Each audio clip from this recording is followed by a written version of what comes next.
This video is about the pros and cons of using notation software. It could be any of the software. It might be that you're using one of the free packages, like Noteflight here, or maybe you use MuseScore, or one of the paid-for packages. Sibelius is a really popular one, or you have Dorico is another popular one. The one that I use is called Finale, and I've used that for nearly 30 years, amazingly, and I've written hundreds of hours of music with it. So I obviously like it.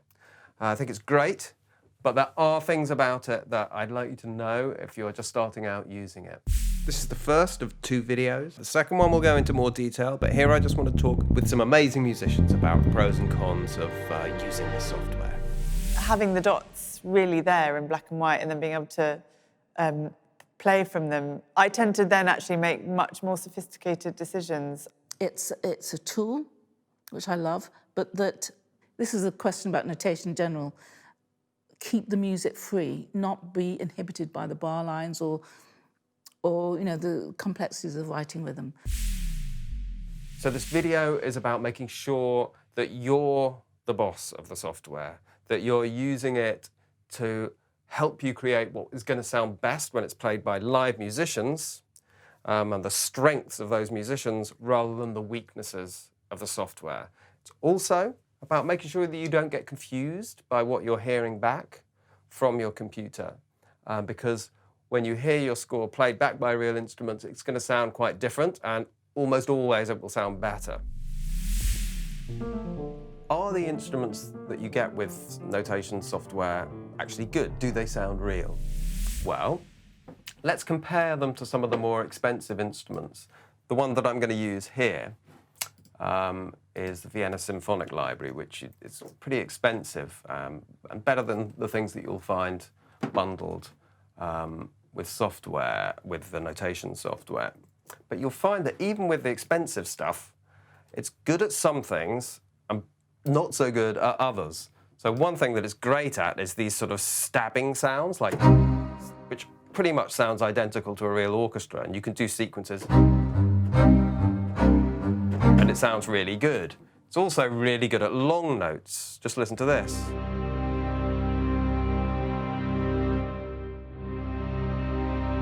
Again, pretty strong, I would say.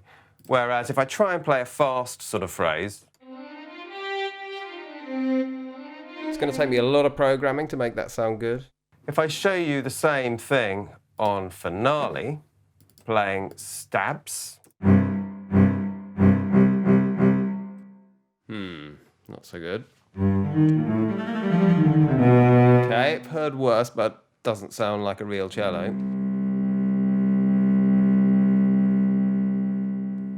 Bit wobbly at the end, but not too bad. Well, you can be the judge for yourself about what you think about those sounds. I find that the sounds, I don't like listening to it in notation software because it can be really, the sounds of it can be a bit grating and they don't sound real, it's not very creative. You hear certain techniques more than others in music that are just out there in the world. This is because of what I was saying before about how stabs and long notes work so well. They're so easy to program, they sound great. Why wouldn't you use them? It also is why you hear a lot of piano, because pianos, here's an expensive piano, you can hear how accurate that sounds.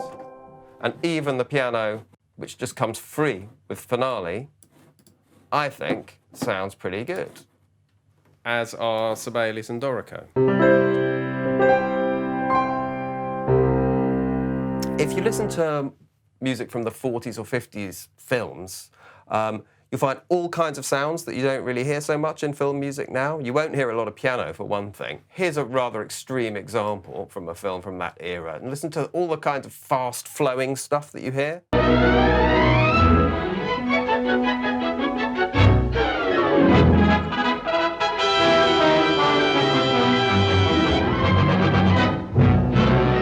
So busy. All that.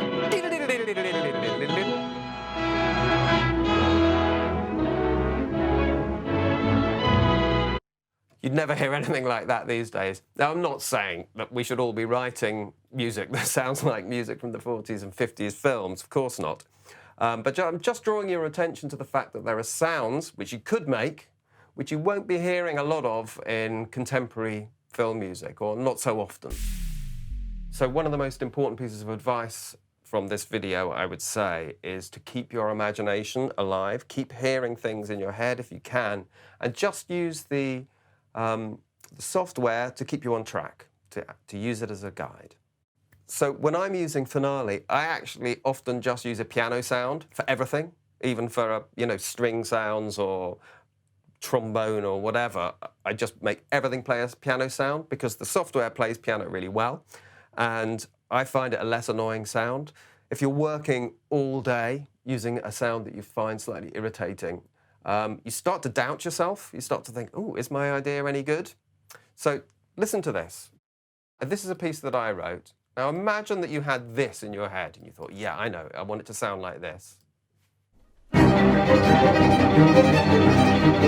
So this is a real string quartet. Okay, pretty big and noisy. This is what the software plays it back like.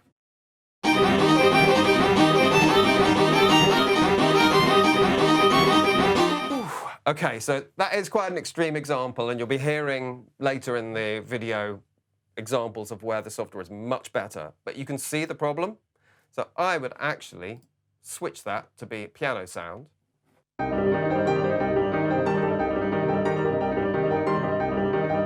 Okay, so it sounds nothing like strings, but I find that easier to work with. You might find that that's a useful technique. So rather than obsessing about the sound that's coming out of your speakers, I would advise imagining the sounds that you want to hear before inputting them into the software, and then just treating that software with a pinch of salt. Yes, I have actually in the past been influenced by the terrible sounds that the computer instruments make.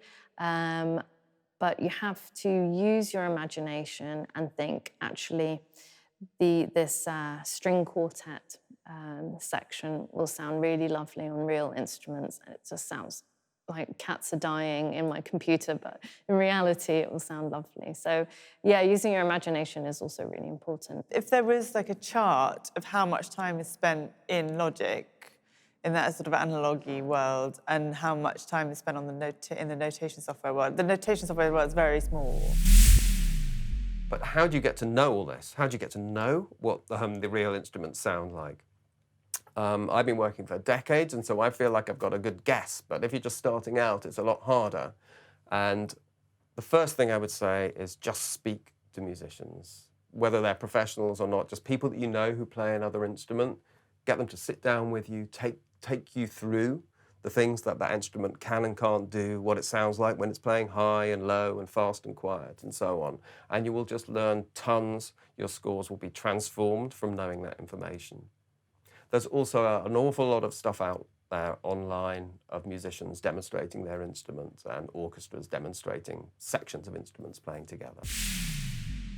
I think that's the best way to learn, is if you have access, trying things out with players or talking to players.